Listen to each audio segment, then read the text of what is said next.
Bonjour à toutes et à tous. Bonjour Adil, merci de votre présence. Vous êtes nombreux. Notre sujet d'aujourd'hui porte sur les leviers pour développer son entreprise auprès des jeunes créateurs. Alors, vous le verrez, nous l'avons recoupé par nombre de 5 catégories. Notre objectif est de vous donner des idées, de la réflexion, des pistes, peut-être de l'inspiration pour développer votre entreprise. Et aussi, on a essayé de rendre ce webinaire le plus illustré possible. Alors, avant de démarrer, quelques aspects techniques pour ce webinaire. Alors, comme vous êtes nombreux en visio, les micros sont off pour éviter toute interférence. Il y a un espace de chat que vous... Bonjour à tous, voilà, super. Vous pouvez parler entre vous. Il y a également un onglet questions qui est juste à côté du chat sur lequel vous pouvez poser vos questions. Adil et moi-même, on y répondra en deuxième partie de webinaire. Donc, c'est un format qui est d'une heure. 45 minutes de présentation, on va essayer de rendre les choses sympas et dynamiques.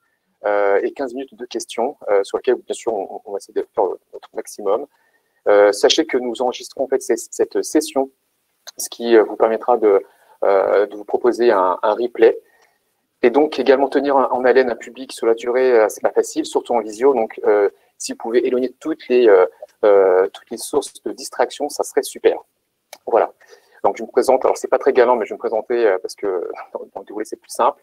Donc là, je m'appelle Jean-Michel Ly, je travaille chez BPI France, notamment pour le site de BPI France Création, dans la création de contenu, d'outils et de formation. J'étais consultant à la création d'entreprise pendant 6 ans, création et développement, et j'étais aussi ancien dirigeant lorsque j'avais fini mes études et ça durait 5 ans. Voilà les présentations. Du coup, ce qu'on va faire tout de suite, c'est aborder notre... Ah, pardon, c'est pas le... Oui, alors le replay, le lien que Guillaume nous a mis. Le programme que voici, donc voilà, on va présenter le réseau BGE qui est mis à l'honneur là aujourd'hui. Également, faire un focus sur le... Oh, pardon, excusez-moi. Sur le fait de faire un état des lieux avant peut-être de se poser la question sur le développement. Est-ce que j'ai pris suffisamment de recul? Est-ce que je vais dans la bonne direction? Et vous verrez également, du coup, avec nous, les cinq grands leviers de développement. Alors, bien sûr, hein, c'est une liste qui est non exhaustive, parce que du coup, vous verrez qu'il y a des sous-leviers. Donc, le but du jeu, voilà, c'est de vous donner un maximum d'idées. Peut-être, j'espère créer peut-être des opportunités dans votre business. C'est ce qui nous importe. Alors là, OK. Adil, et en quelques mots, qu'est-ce que la BGE? Bonjour à tous. Donc, le réseau BGE, c'est un réseau associatif qui accompagne les créateurs d'entreprises qui existent depuis un peu plus de 40 ans. Et le projet associatif est tourné autour des valeurs humaines. Vous pouvez trouver les BGE sur vos territoires parce qu'il en existe 43 dans toute la France, avec 550 implantations pour être plus proche des territoires et des porteurs de projets, et 1130 salariés pour vous accompagner dans vos projets de création et de développement d'entreprise. Voilà. OK. Donc, c'est 40 ans d'existence, 40 ans d'histoire, 40 ans d'expérience. Effectivement. Et du coup, qu'est-ce que BGE propose en termes de prestations? Donc, 40 ans au service dans l'entrepreneuriat, mais 40 ans aujourd'hui avec deux grands items, c'est de former et d'outiller les entrepreneurs de demain et de pérenniser les entreprises d'aujourd'hui avec 4 phases. La première que vous avez citée à gauche, affiner mes idées. Donc, la première mission pour nous, conseillers de BGE, c'est d'aider à comprendre la réalité d'une création d'entreprise dans ses dimensions personnelles et professionnelles, parce que vous lancez en connaissance de cause avec un projet en adéquation avec votre vie. La seconde chose, c'est de structurer le projet, donc de transformer l'idée en projet. Donc, il faut parler du marché, du plan d'affaires, de la stratégie commerciale, choisir son statut juridique. Donc, nous mettons à disposition une palette d'outils et de formations pour répondre sur mesure aux besoins du créateur d'entreprise. La troisième étape, c'est d'accéder au financement. Donc, on accompagne à définir justement précisément vos besoins financiers. Et puis, on noue des partenariats avec les banques, les acteurs associatifs du financement. Donc, la BGE mobilise les fonds nécessaires à la hauteur des besoins du créateur d'entreprise. Et donc, comme je vous le disais tout à l'heure, c'est aussi de pérenniser les entreprises d'aujourd'hui, en aidant l'entrepreneur qui est à l'aide de son entreprise de l'aider au démarrage, de l'appuyer au développement, mais aussi de mettre les créateurs en relation. Donc, vous donnez les bons outils, vous obtiendrez aussi la dynamique de développement. C'est précisément rompre l'isolement du dirigeant et pour leur donner des outils efficaces de développement commercial. Et on parlera tout à l'heure aussi des réseaux d'entrepreneurs et du BGE Club que l'on a développé depuis ces dernières années. Ok, super. Alors moi, ce qui m'intéresse, c'est toi, c'est ton parcours. Alors du coup, on se tutoie, c'était plus simple, ça ne te dérange pas. Avec plaisir. Que je t'ai rencontré sur un SDE il y a peut-être quelques années et je me suis dit, Adil fera sûrement l'affaire pour ce webinaire. Voilà. Merci beaucoup en tout cas. Donc moi, je suis diplômé d'une école qui s'appelle l'IFAG. Elle est implantée un peu dans toute la France et elle va bientôt avoir 22 campus. Donc, et puis j'ai commencé ma carrière chez BGE il y a 12 ans. Et c'est un métier qui est passionnant d'accompagner les entrepreneurs, que ce soit dans leurs idées de montage et structure du projet, la recherche de financement que le développement de l'activité. C'est un métier avec beaucoup de facettes et j'ai pu rencontrer énormément d'entrepreneurs et c'est cette richesse qui me fait rester aujourd'hui à la BGE et devant l'accompagnement des entrepreneurs. Ok, super. Merci beaucoup pour ces précisions. Du coup, là, on va rentrer dans le vif du sujet. Mais avant de commencer, merci Adil. Alors, on a compris, hein, c'est une liste qui est non exhaustive, 5 leviers de développement, en fait, c'est 5 axes, mais il y en a beaucoup plus. Hein. Mais avant, justement, de développer, c'est quoi? C'est de faire un état des lieux parce que l'entrepreneur a souvent la tête dans le guidon, qui ne prend pas beaucoup de recul. Alors, du coup, Adil, quels seraient, enfin, là, c'est un peu noté, mais les différents indicateurs à prendre en compte, quels sont les signaux essentiels qui permettent finalement d'aller de l'avant? Alors, on peut prendre aussi ce genre de travail sur deux grandes étapes. La première étape, c'est tout ce qui va concerner l'externe, entre guillemets, quand on parle de stratégie marketing. La partie externe, donc c'est le marché, la concurrence. Mon marché, comment il a évolué ces dernières années, quelles vont être les tendances, quelle est la conjoncture. Donc, se poser toutes ces questions-là. Est-ce que je suis encore en phase avec mon marché ou est-ce qu'il va falloir que je m'adapte?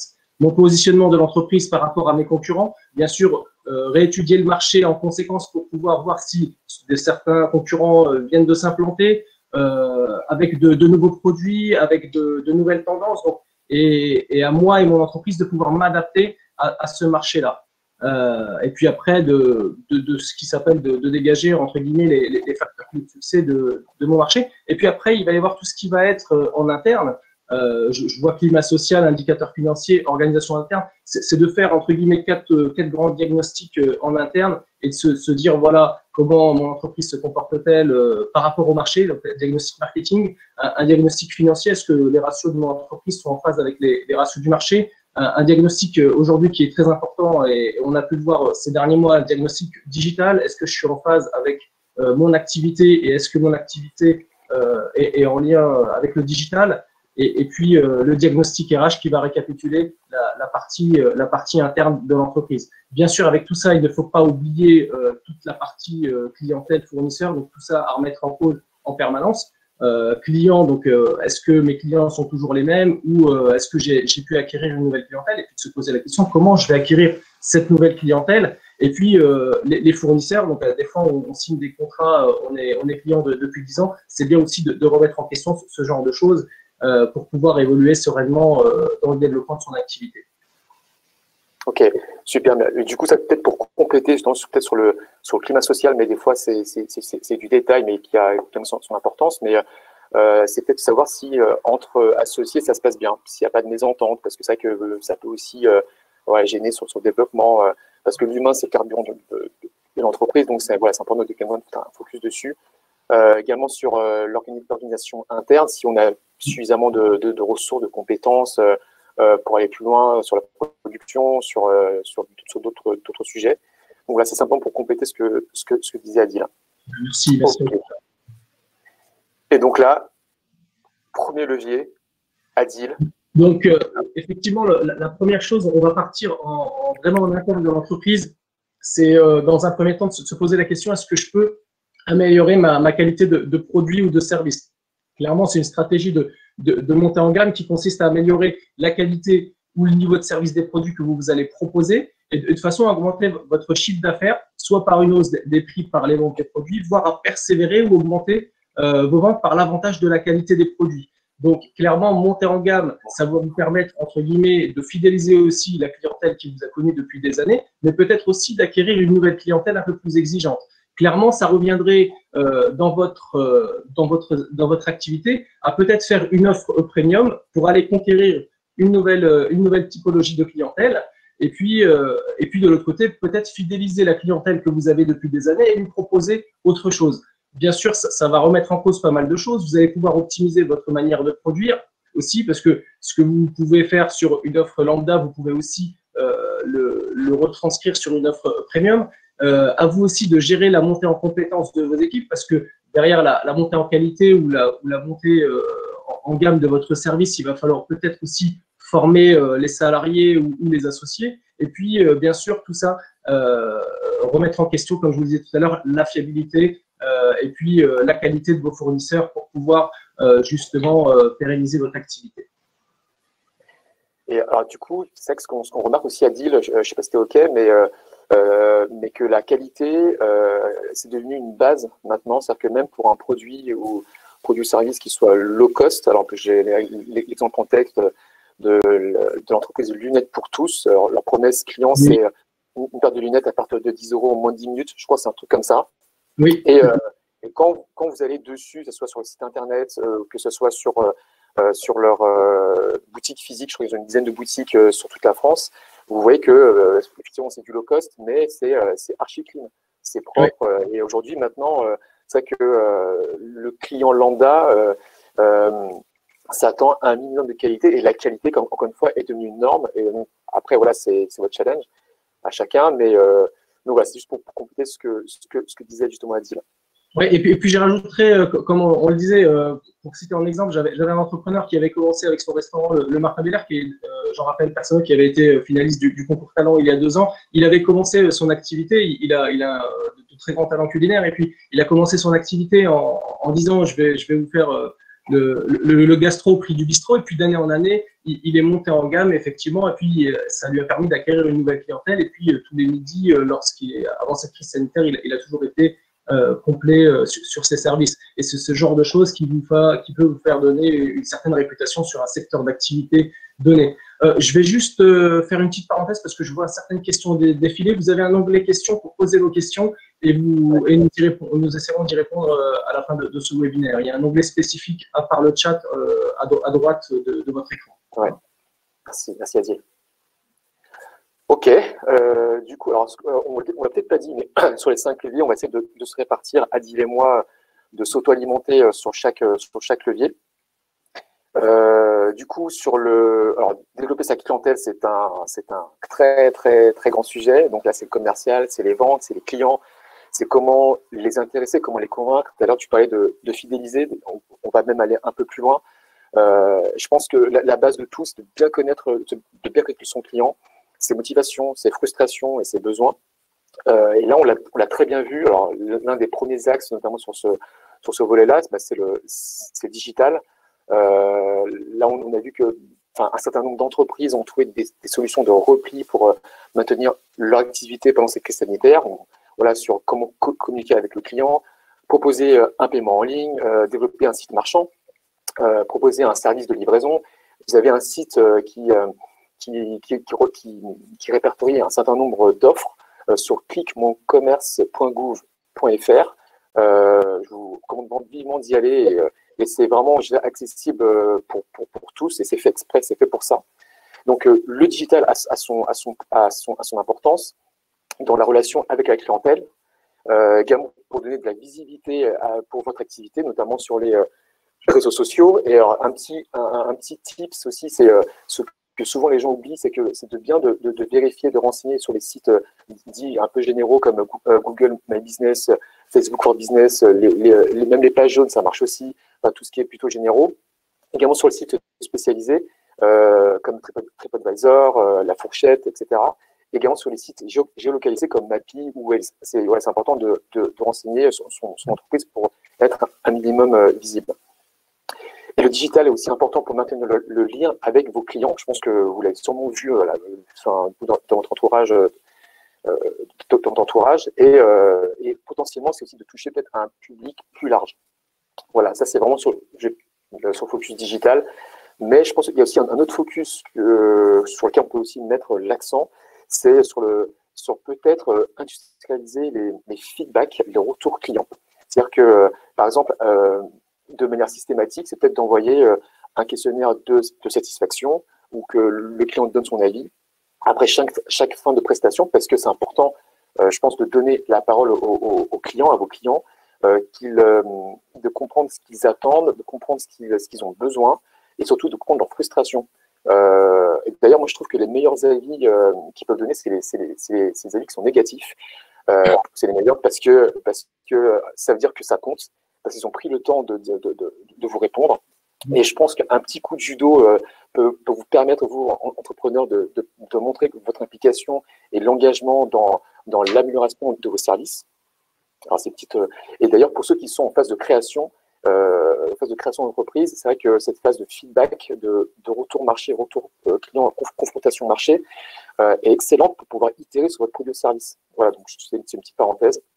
Alors du coup, en termes d'exemple, j'avais une femme que j'avais accompagnée dans mes précédentes fonctions, qui est sophrologue à la Défense, et elle, de manière systématique, elle dit à ses clients qu'elle les rappelle au bout de 2 ou 3 mois. Donc le client passe par cette personne et en fait au bout de 2-3 mois, elle est un peu oubliée. Donc elle rappelle ses clients et l'expérience client est juste géniale parce que le client ne s'y attend pas. Le client est très content qu'une personne prenne finalement de ses nouvelles. La professionnelle, elle peut aussi justement jouer sur le côté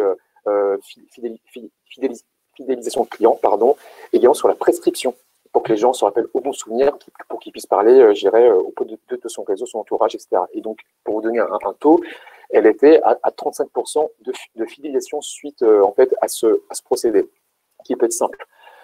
Un autre focus aussi sur le développement de la clientèle, c'est sur la prospection. Alors, évidemment, pour moi, c'est une base. C'est-à-dire que même si dans votre entreprise, ça se passe bien, il faut quand même prospecter. Et d'ailleurs, pour peut-être vous faciliter la tâche, vous pouvez vous faire un plan d'action commerciale à la fois online et offline et de le ventiler sur un an. Pour savoir finalement quels sont les événements sur lesquels je vais être présent, quel événement je vais couvrir, quel type d'action je vais engendrer avec tel budget et ainsi de suite. Et ça vous donne également un fil conducteur. Un autre levier sous cette catégorie, de renforcer également sa valeur perçue. Souvent on dit qu'il faut que la valeur perçue soit plus lourde que le prix perçu. Alors, du coup, par exemple, ça va être de mettre en avant, là je vois très bien avec certains consultants, ça va être mettre en avant l'expertise de la personne, les références clients, les avis clients. Alors, je vous avais dit justement de pouvoir peut-être industrialiser cette méthode pour essayer de choper du feedback client. Donc, ça fait justement le cas pour jouer également sur vos supports. De rendre l'expérience client, je dirais, un truc mémorable. Ça, peut-être qu'on en parlera justement après.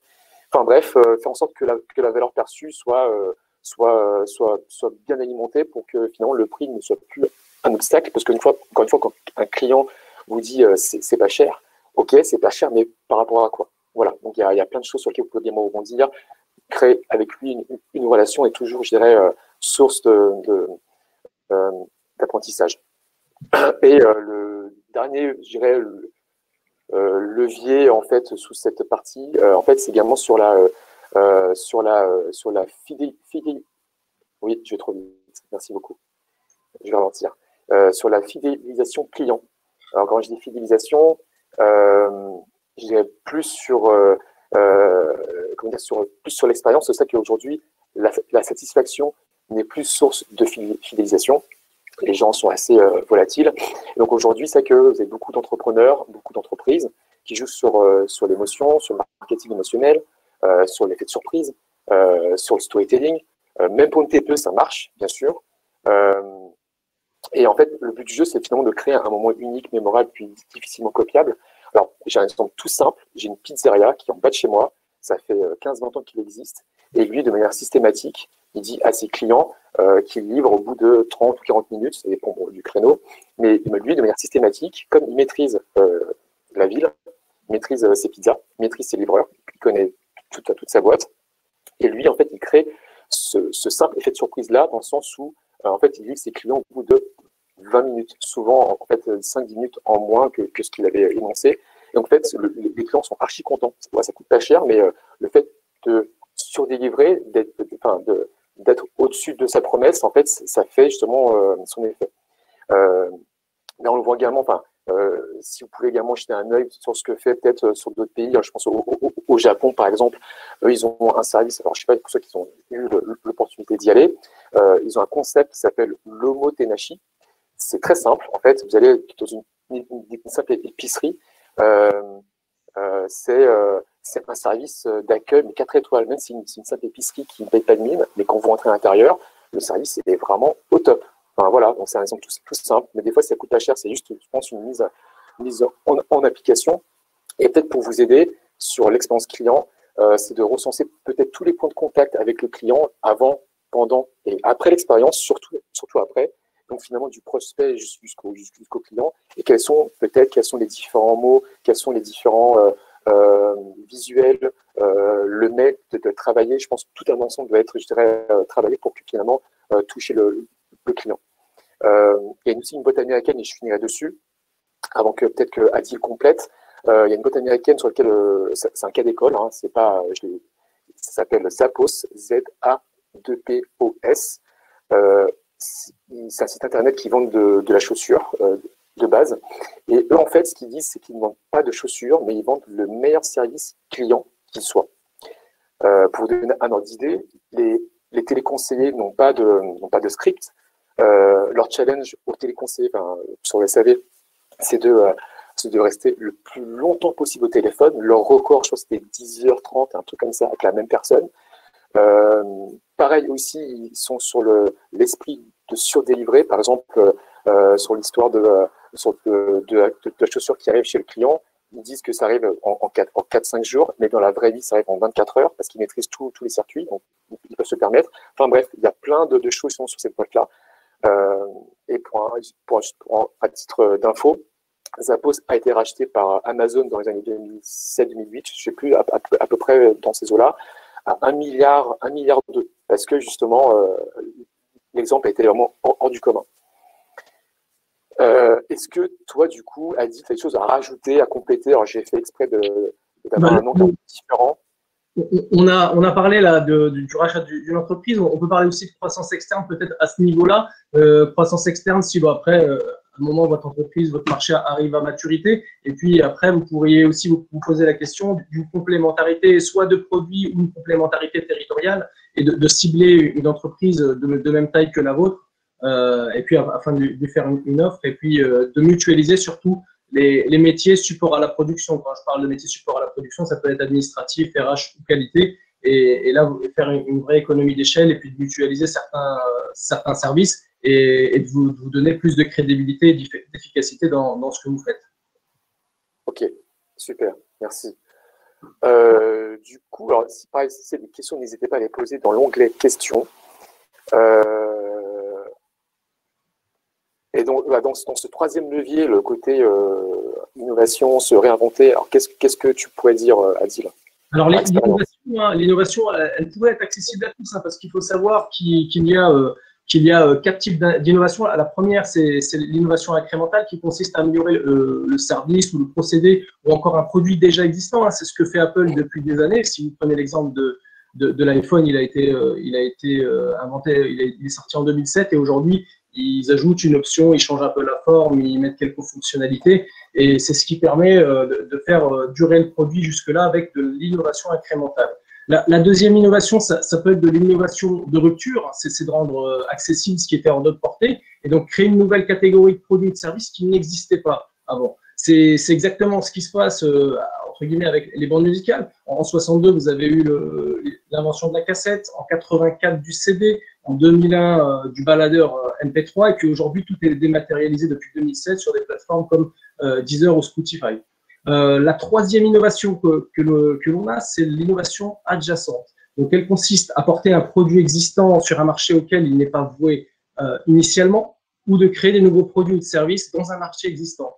J'ai 2 exemples à ce niveau-là. Donc, Gore, le fabricant de tissus Gore-Tex, aujourd'hui, c'est le numéro 1 mondial de vente de cordes de guitare. Et le deuxième exemple qui me vient, c'est aussi l'aspirateur Dyson. En fait, le système d'aspirateur sans sac, il est basé sur un système d'extracteur que l'on trouve dans les scieries. Donc, c'est une innovation. En fait, on prend un système que l'on va mettre dans un produit grand public, tout simplement.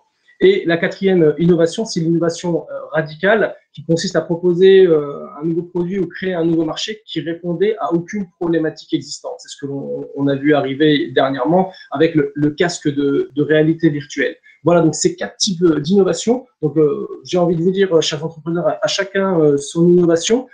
J'avais comme exemple Mohamed Erafi avec son sac Gravipack. Je vous ai mis le lien YouTube si vous voulez voir un peu à quoi ça ressemble. En fait, il s'est servi d'une lamelle en carbone et puis d'un système qu'il a représenté comme un exosquelette, mais qu'il a ramené sur un sac. Et ce sac lui permet justement, on peut marcher des heures, et ce sac la charge ne repose pas sur les épaules et évite les troubles musculo-squelettiques. Et lui, il s'est aussi réinventé. C'était son premier produit. Son second produit, il s'est réinventé en inventant, il va sortir bientôt le porte-bébé avec un peu le même principe. Donc, le levier de croissance que l'on préconise en 3, c'est l'innovation, mais surtout savoir se réinventer. Savoir se réinventer pour pas, entre guillemets, être une routine à la fois pour vous, pour vos salariés et pour votre clientèle. Lancer de nouveaux produits, de nouveaux projets, et puis pérenniser votre activité avec l'innovation. On ne t'entend pas, Jean-Michel, je crois que ton micro est coupé. Ok, merci. Alors, aussi pour compléter ce que dit Adil, justement, peut-être pour tester son produit ou son service, les personnes peuvent lancer une landing page, une page internet qui explique qui vous êtes, ce que vous faites, quelle est votre valeur ajoutée, votre proposition de valeur. Et donc, par ce biais-là, vous pouvez justement peut-être aussi sonder les différents feedbacks, retours que les gens vous laissent sur votre produit ou service. Pour se tester, il y a aussi pour ceux qui le souhaitent, vous avez le crowdfunding.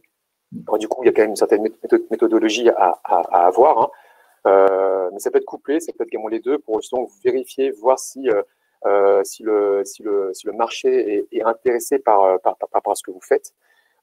D'ailleurs, par ce biais-là, on peut également faire des préventes, que ce soit en crowdfunding ou par la landing page. Et simplement, je peux vous dire que c'est aussi un moyen pour confronter son produit ou service sur le marché assez rapidement.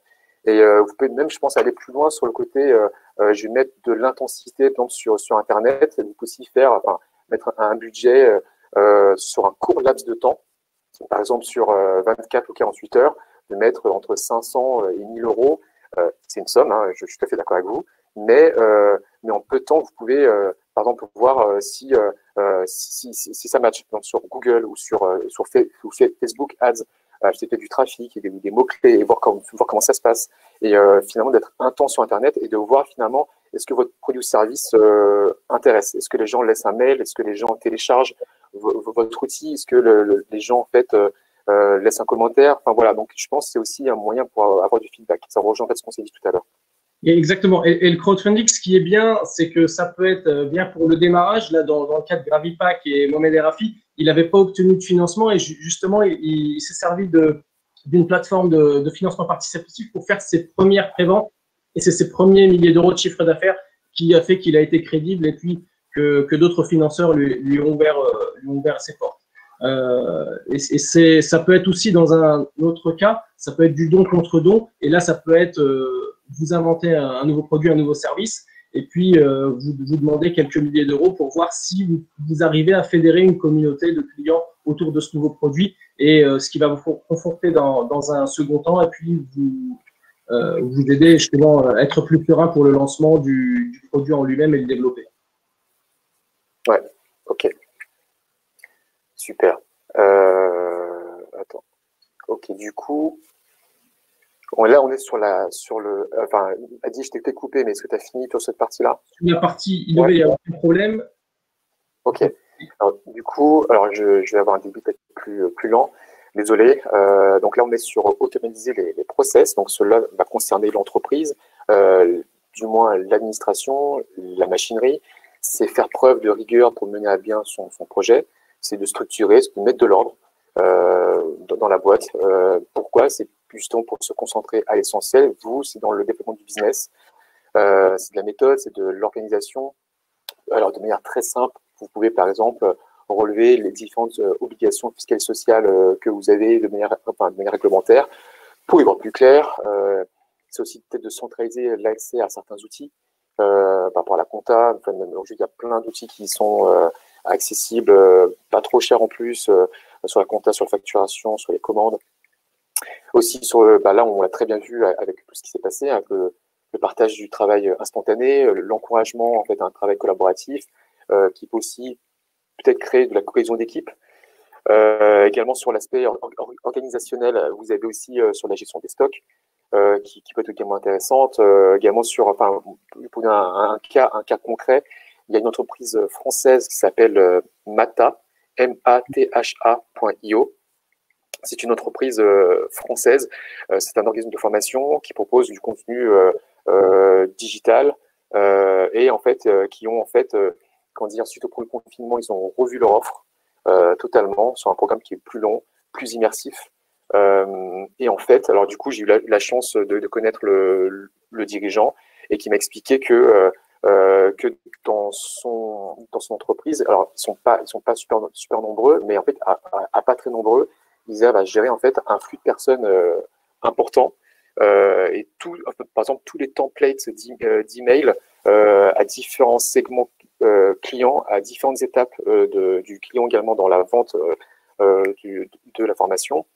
Tout était déjà écrit. Ils n'ont plus qu'à en fait cliquer sur le bon lien. Vous avez des outils comme ClickUp, Airtable, et dans la gestion des tâches, vous avez Trello par exemple. Enfin, il y en a plein d'autres. Mais voilà, plus pour vous montrer que en fait, même pour les TPE, c'est pas que pour les grosses structures, c'est aussi pour les boîtes beaucoup plus modestes.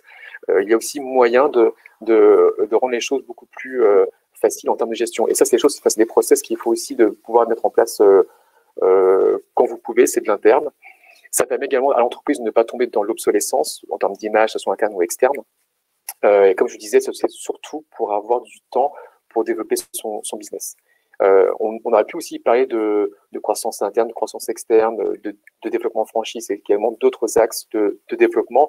Mais sur la croissance interne et externe, vous avez également du contenu sur bpfrancecreation.fr qui peut également vous aider à vous expliquer un peu ce sujet. Voilà, moi j'ai fait le tour. Est-ce que toi, Adi, tu as des choses à compléter sur cette partie? Oui, sur après, entre guillemets, la machinerie, comme tu avais dit tout à l'heure, automatise certains process. Il y a aussi, quand on parlait tout à l'heure de la partie rentabilité, regardez aussi toujours si vous êtes dans les secteurs, dans les entre guillemets, soldes intermédiaires moyens du marché, remettre en cause certains contrats fournisseurs, donc toute la machinerie, et puis l'automatisation, comment je peux digitaliser, comment je peux automatiser certaines choses, mutualiser aussi, tout à l'heure on parlait de croissance externe, mais forcément si on a des fonctions qui sont support à la production en doublon, ça va plus être très efficace. Comment je peux rendre ça de manière plus efficace, et puis comment je peux occuper efficacement les autres en accompagnant surtout les mutations et puis les métiers vers des reconversions qui soient utiles pour l'entreprise. Ouais, ok, merci beaucoup, super. Et dernier grand levier, donc c'est savoir s'entourer. Oui, c'est savoir s'entourer savoir s'entourer des bonnes personnes. Alors, à plusieurs niveaux. La première chose, c'est ne restez pas seul, ne soyez pas isolé, de rester prisonnier, entre guillemets, entre quatre murs de vos entreprises. Essayez d'aller aussi vers les réseaux d'entrepreneurs. Les réseaux d'entrepreneurs, il en existe énormément, et puis vous pouvez aussi multiplier les inscriptions dans les réseaux d'entrepreneurs classiques. Nous, on a lancé il y a quelques années à BGE le BGE Club dans les départements de la Nièvre et de Lyon, et puis tous les mois, on essaie de proposer un rendez-vous mensuel à nos entrepreneurs, généralement soit en after-work après 18h, soit sous forme de petit-déj. On va inviter un expert dans un domaine d'activité, que ce soit la fiscalité, le commercial, le digital, afin qu'il nous fasse entre guillemets un workshop d'une quarantaine, une cinquantaine de minutes. Et après, le but, c'est de faire des échanges de cartes, de faire connaissance avec d'autres entrepreneurs, dans une partie un peu plus conviviale, et puis pour sortir le nez du guidon du chef d'entreprise et de faire de nouvelles connaissances. Après, ça pourrait être plus tard pour fédérer d'autres personnes autour du projet de développement d'entreprise. Ça pourrait être des nouvelles connaissances et des nouvelles complémentarités, peut-être pour un second projet de développement. Il y a plein de choses que l'on peut faire dans ce genre de networking. Et il y a des réseaux qui sont aussi un peu plus business. Je vais citer les réseaux des BNI, des Carvao, qui, eux, sont là en complémentarité, mais où chaque entrepreneur va vendre pour son voisin. Ça aussi, ça peut être intéressant et puis complémentaire à nos BGE Club. Nous, dans nos réseaux de BGE Club, on invite également des experts, des partenaires qui sont là aussi, qui viennent aussi rencontrer des entrepreneurs. Et puis, les entrepreneurs souhaitent aussi les rencontrer. Donc, ça permet aussi de faire plus connaissance entre eux et puis de pouvoir présenter plus facilement des projets de développement. Voilà pour cette partie networking, savoir s'entourer. On peut faire aussi le point, on en parlait l'autre jour, et puis après, c'est de faire aussi le tri entre les personnes qui vous entourent, essayer de vous entourer des personnes qui vont vous motiver, des personnes bienveillantes, qui vont aussi vous encourager dans de nouveaux projets. Et quand je parle de bienveillance, c'est aussi des fois de savoir dire les choses. On peut revoir les choses autrement, ou ça peut ne pas être opportun de faire tel ou tel projet de développement. C'est toujours d'avoir quelqu'un qui vous guide quelque part, plusieurs personnes qui vous guident et puis qui vont, entre guillemets, vous porter vers le développement de votre activité. Adil, tu avais nommé BNI, mais également un autre réseau. Est-ce que tu l'as ou pas? Oui, le Carvao. Carvao, ok, merci. C'est un peu le même principe. Hein. C'est des personnes complémentaires autour d'une table, un métier différent par chef d'entreprise, et chaque personne va vendre pour ses voisins. Donc voilà. Ok. Alors du coup, super, mais est-ce que chez BGE, est-ce qu'il y a des réseaux Nous, effectivement, il y a quelques années, le BGE Club, et il y a pas mal de territoires où certaines BGE l'ont développé à leur manière, et puis on va essayer de mutualiser un peu nos pratiques, et puis bientôt de monter une plateforme digitale où n'importe quel entrepreneur, n'importe quoi du Midi-Pyrénées pourra se mettre en relation avec un entrepreneur des Hauts-de-France. On va essayer aussi de digitaliser certaines choses, faire des événements locaux qui soient physiques, mais aussi des événements digitaux pour limiter aussi les déplacements, pour faciliter les échanges entre les entrepreneurs. Ok, super. Alors, je vois que l'heure tourne. Alors, du coup, on a encore quelques slides avant la série de questions. Merci Adil. Alors, du coup, on va se faire accompagner, c'est important. On va peut-être la BGE en quelques chiffres. Alors oui, les chiffres 2019, donc avec ses 1130 salariés, la BGE a réussi à accueillir 95 000 personnes et former à l'entrepreneuriat 51 090 porteurs de projets, et ça a donné lieu à 16 380 créations d'entreprises. Ce que l'on veut vous dire aussi par là, c'est que ce n'est pas une personne qui va entrer chez BGE qui va forcément créer son activité. Il va y avoir aussi des alternatives à la création, comme le portage salarial, comme la pouleuse d'entreprise, comme la coopérative d'activité et d'emploi. Si la personne ne se sent pas apte à créer son activité, d'un commun accord avec son conseiller BGE, on va plutôt lui dire il faudrait peut-être tester cette activité en couveuse ou en coopérative, ou si vous avez besoin de sécurité, allez plutôt faire votre activité en portage salarial. Donc, les 95 000 personnes accueillies ne donnent pas forcément lieu à 95 000 créations, mais plutôt à 16 000. Donc, c'est plutôt un conseil bienveillant que les consultants formateurs de la BGE vont donner aux porteurs de projets. Et c'est ce qui donne les résultats à 3 ans de la pérennité, qui sont 80% des entrepreneurs accompagnés par BGE passent le cap des 3 ans. Et ça, c'est très important pour nous que de ne pas dire à tous les entrepreneurs, allez à la création d'activités.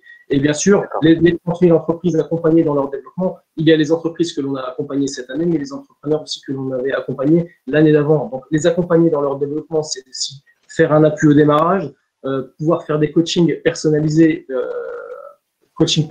pour développer son activité. Les clubs d'entrepreneurs en font partie aussi pour rompre l'isolement du chef d'entreprise. Et on développe aussi on va développer aussi des ateliers, des coachings personnalisés et en groupe afin d'accompagner au mieux l'entrepreneur vers le développement de son activité. Ok. Donc en fait, en gros, il faut être accompagné, ça aide beaucoup quand même. Ça fait aussi partie de savoir s'entourer, et puis de pouvoir aussi bénéficier d'un échange avec un conseiller, d'autres entrepreneurs, et ça peut rassurer l'entrepreneur dans ce qu'il fait ou de l'encourager à changer certaines méthodes pour pouvoir avancer au mieux. Et c'est toujours agréable aussi de se sentir soutenu ou par des conseillers BGE ou d'autres entrepreneurs dans son développement d'activité. Ok, ça marche. Merci. Alors, du coup, il faut prendre rendez-vous, c'est ça? Il faut aller dans Alors, selon vos territoires, effectivement, il y a toujours une BGE proche de chez vous, donc 43 sièges sociaux à travers toute la France et 550 implantations pour être au plus près des porteurs de projets, pour être au plus près des territoires, avec son réseau de 1130 salariés. N'hésitez pas à aller sur le site bge.asso.fr, de sélectionner votre territoire, votre ville, et puis d'avoir les coordonnées de la BGE la plus proche. Un conseiller va vous recevoir histoire de faire un premier diagnostic sur votre projet, que ce soit avant création ou après création, et va définir avec vous un plan d'action pour vous accompagner, soit vers la création d'entreprise, soit vers le développement de votre activité. Alors, il faut savoir que BGE est un organisme de formation. J'ai vu quelques questions tout à l'heure défiler. Est-ce que c'est gratuit? Est-ce que c'est oui, tout à fait, ouais. Il existe énormément de dispositifs régionaux, hein, et quasiment dans tous les dispositifs régionaux en France, pour pouvoir accompagner les entrepreneurs. Donc là, on va arriver en début d'année, à la limite, tant mieux pour vous, parce que les crédits sont limités. Ça pourra toujours être pris en charge, soit par la région, soit par des dispositifs d'accompagnement tels que le Pôle emploi, la GFIP, soit par l'intermédiaire de votre compte personnel de formation que l'on peut mobiliser par le biais de la formation. Donc, c'est très, très rare qu'un entrepreneur doive payer directement son accompagnement. Et ça, c'est chaque BGE a sa spécificité et chaque BGE va mobiliser les dispositifs adéquats pour vous accompagner au mieux et que le coût de l'accompagnement ne soit pas un frein à votre création d'activité. Ok. Parce que du coup, tu as peut-être répondu à la question de Sylvia sur les conditions. D'accord. Ça marche. Ok. Alors du coup, voilà, donc c'est les différents sites que vous connaissez déjà peut-être tous, bpfrancecreation.fr et sur le site de la BGE. Donc là, on va passer à la phase de questions-réponses. On est dans les temps. Je clique sur la question. Alors première question, est-ce que le BGE Club existe dans toute la France?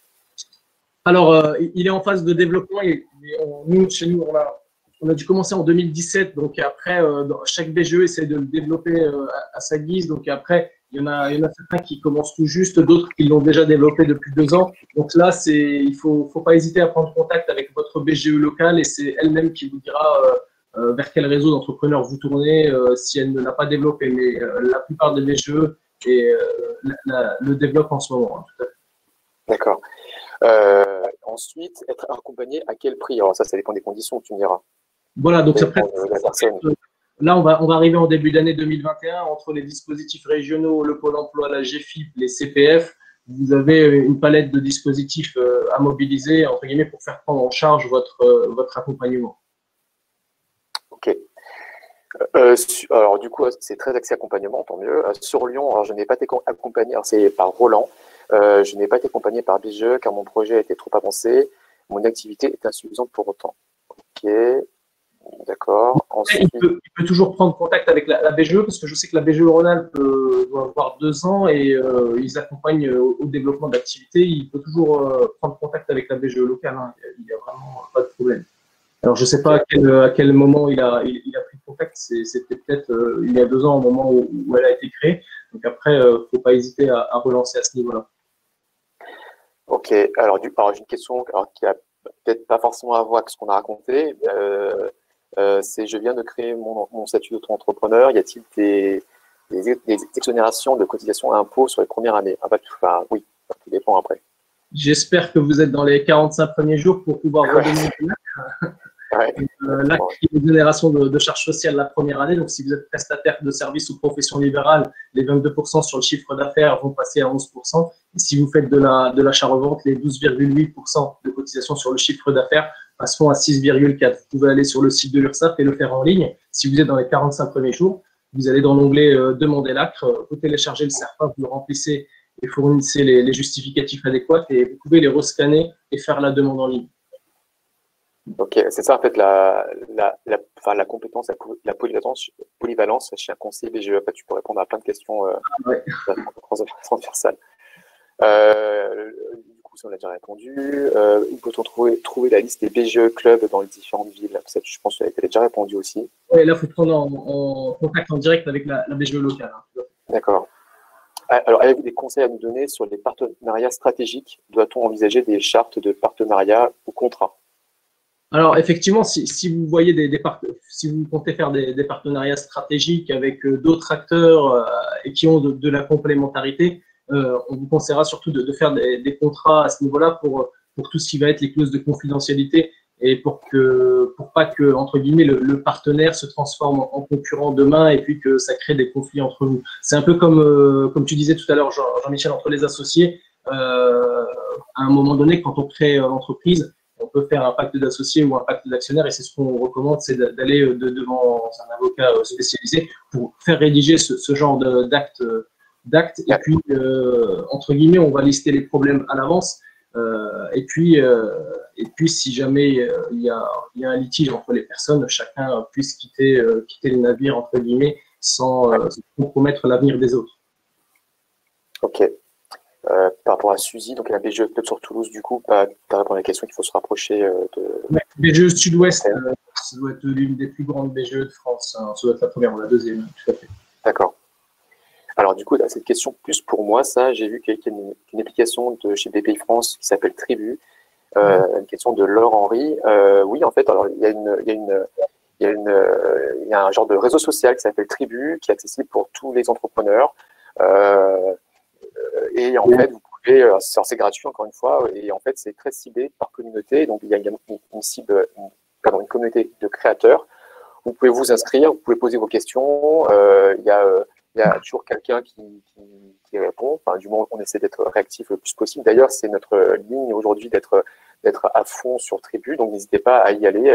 Moi, j'ai eu certains porteurs de projets déposer des questionnaires par rapport à leur projet. Et voilà, enfin, je pense qu'il y a aussi un truc à faire entre confrères. Ok. Ensuite, pouvez-vous nous transmettre les outils pour aider à la compta? Enfin, là, très très large. Ouais, là, il y en a beaucoup. Enfin, après, c'est des outils payants. Enfin, moi, j'en ai comme un truc qui s'appelle Small Business Act. Vous avez également après Ciel, vous avez Sage, et plein d'autres trucs. Je sais pas si toi, tu as d'autres. Bah après, moi, c'est quelque chose. Attention, si la personne est très à l'aise avec la compta, oui, elle peut prendre sa compta en main. Moi, ce que les créateurs d'entreprise en début d'activité sont techniciens et commerciaux. Ouais. La gestion, c'est autre chose. C'est d'avoir entre guillemets des points de repère hein, qui fait que l'on voit si son activité est rentable.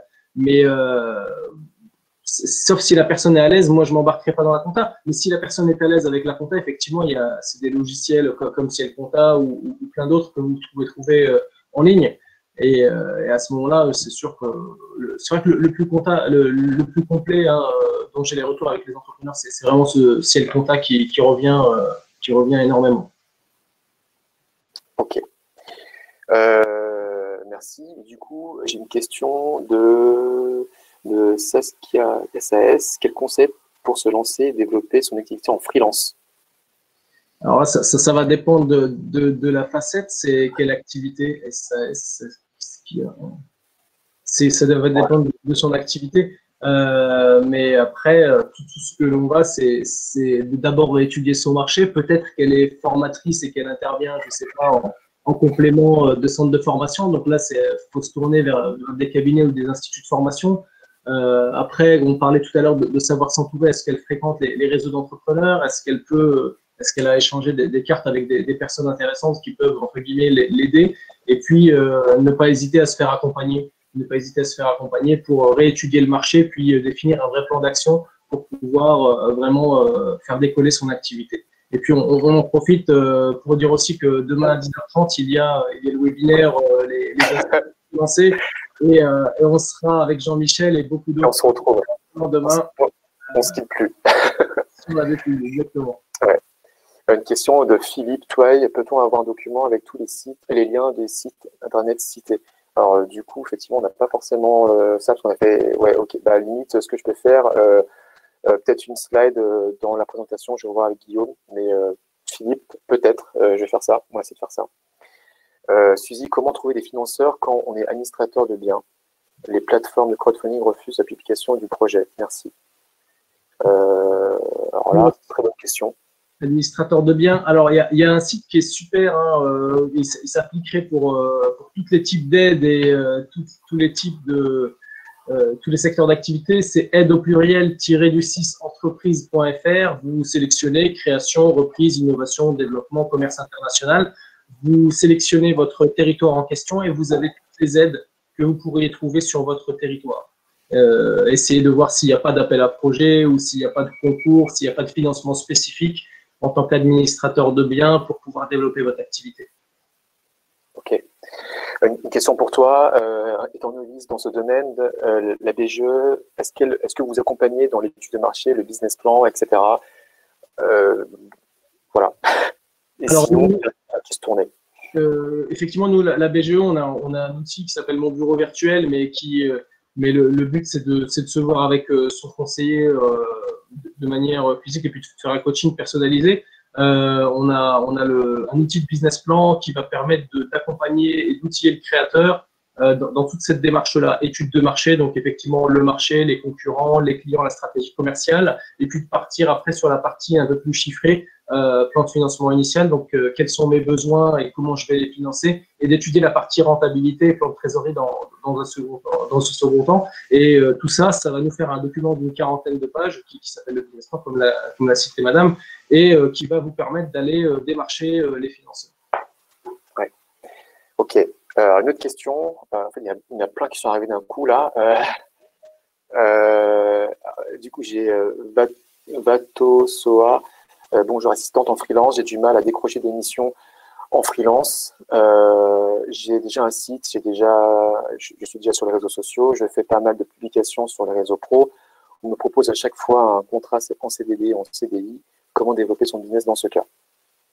D'accord. Ah bah, à la limite, on pourrait dans un premier temps prendre la facilité. C'est sûr que d'avoir des petits contrats, pourquoi pas, pour déjà sécuriser la chose, un CDD ou un CDI sur 24 heures et 3 jours. Et puis dans un second temps, de se développer en freelance, aller prospecter les entreprises. Vous pouvez avoir aussi, vous pouvez aller démarcher les entreprises, sélectionner une typologie d'entreprise qui soit entre 20 et 48, 20 et 49 salariés. Vous avez dans un site internet de la CCI qui s'appelle Annuaire des entreprises de France, aef.cci.fr. Vous faites rechercher les entreprises, vous sélectionnez la typologie si c'est moins de 49 salariés. Et puis après, vous avez les coordonnées des dirigeants, vous pouvez aller prospecter directement. Là, ça va passer par une phase de prospection et voilà, d'envoyer des mails, de relancer, d'envoyer la plaquette, de rencontrer les personnes et de se donner un objectif voilà, de prospecter X entreprises par semaine. Par exemple, de dire, voilà, tous les mardis, je vais prospecter de 10h à midi et de 10h à midi, je vais appeler, voilà, ça va vous faire 12 personnes, une douzaine de personnes tous les mardis matins. Par mois, ça va vous faire 48-50 personnes appelées. Et potentiellement, voilà, si votre argumentaire commercial est bon, je pense que vous pourriez au moins en transformer 10% en business, quoi. Ouais. Ok, super. Une question de Marie. Comment bien connaître son client? Dois-je faire une étude de terrain et comment pourrais-je la réaliser à l'aide d'un questionnaire? Donc, c'est une question. Connaître son client, il y a des études que vous pourriez, dans un premier temps, de voir des études sectorielles que l'on trouve aussi dans les fiches BPI, dans les fiches sectorielles d'une 40aine de pages, où il va vous résumer dans un premier temps la typologie du client par rapport au secteur d'activité. Ça peut être une bonne première base à avoir. Après, il y a un second outil qui s'appelle Odile de l'INSEE, qui va vous permettre, par secteur d'activité, de voir quelle est la catégorie socio-professionnelle sur mon territoire, combien de personnes j'ai entre les 18-25, entre les 25-45, etc. Ça va vous permettre de vous aider à l'implantation. Et la troisième chose, effectivement, faites-vous accompagner pour réaliser un questionnaire par rapport à votre secteur d'activité. Il va falloir l'administrer, peut-être en face à face. Moi, je ferai une complémentarité avec la partie réseaux sociaux, l'administrer sur les réseaux sociaux. Et puis essayer avec les réseaux sociaux. Aujourd'hui, on peut partir sur une typologie, une ville, et puis pouvoir le sponsoriser pour que les personnes puissent le faire un maximum et d'avoir un maximum de retours pour pouvoir analyser au mieux votre marché. Ok. Pardon, j'ai plus de voix. J'ai une question de Théo. Bonjour, je suis en cours de développement de mon entreprise grâce à une innovation jamais faite. Vers qui dois-je me tourner? La CCI, BPI ou BGE? Eh ben, c'est le genre de choses où l'on peut accompagner pour développer. Vous pouvez vous tourner vers la BGE pour vous faire accompagner. Ce que je vous propose aussi, c'est d'abord de rencontrer le conseiller en question, c'est de faire un premier état des lieux, comme je viens de le dire, d'aller sur le site aide-entreprise.fr. Vous avez l'onglet innovation. Il y a plein d'appels à projets du ministère de la Recherche, de l'Innovation, la bourse French Tech pour venir cofinancer votre activité. Et à chaque fois, à 80%, c'est le même dossier à faire. Par rapport aux financeurs, il va falloir personnaliser la demande. Et des fois, je sais qu'ils prennent même des frais de fonctionnement pour la recherche et le développement. Donc, c'est très intéressant de faire ce premier état des lieux et après de se présenter devant un conseiller BGE qui pourra vous aider à développer votre activité. Ok, super. Alors, juste pour info, il y a plein de questions qui arrivent, mais on ne pourra pas répondre à toutes les questions parce qu'on est limité par le temps. On est timé avant que ça il y a un compteur. Il nous reste une minute. Ouais. Et du coup, je pense que le plus simple, c'est que les questions relatives à l'accompagnement BGE, c'est de vous tourner vers la BGE en fait la plus proche de chez vous et voir ce qui est possible de faire sur rendez-vous. C'est ça, Adil, si je ne me trompe pas. Oui, sur rendez-vous. Prenez bien les numéros de vos BGE locales et puis n'hésitez pas sur le site bge.asso.fr. Exactement. Alors, je finirai juste par il y a un replay qui sera proposé via le lien qui est juste situé en dessous, avec le support de présentation. Je vais voir ce que je peux faire pour mettre les liens sur une slide par rapport à la demande de Philippe. Donc, merci à vous tous, merci de votre présence. Je ferai attention pour la prochaine fois pour mon débit. C'est bien noté. Et soyez également connectés pour le programme 2021 parce que mon collègue Guillaume est à fond dessus. Et moi, j'ai fini. Adil, merci beaucoup. Merci à vous tous. C'était un dernier mot, Adil? Rendez-vous tous sur bge.asso.fr et puis n'hésitez pas à aller vers les BGE, ne restez pas isolés, surtout en ces temps-là. Et c'est peut-être aussi le bon moment pour développer vos activités, profiter de ce temps faible pour préparer votre développement de demain. Ok, super. Merci beaucoup. À très bientôt. Au revoir.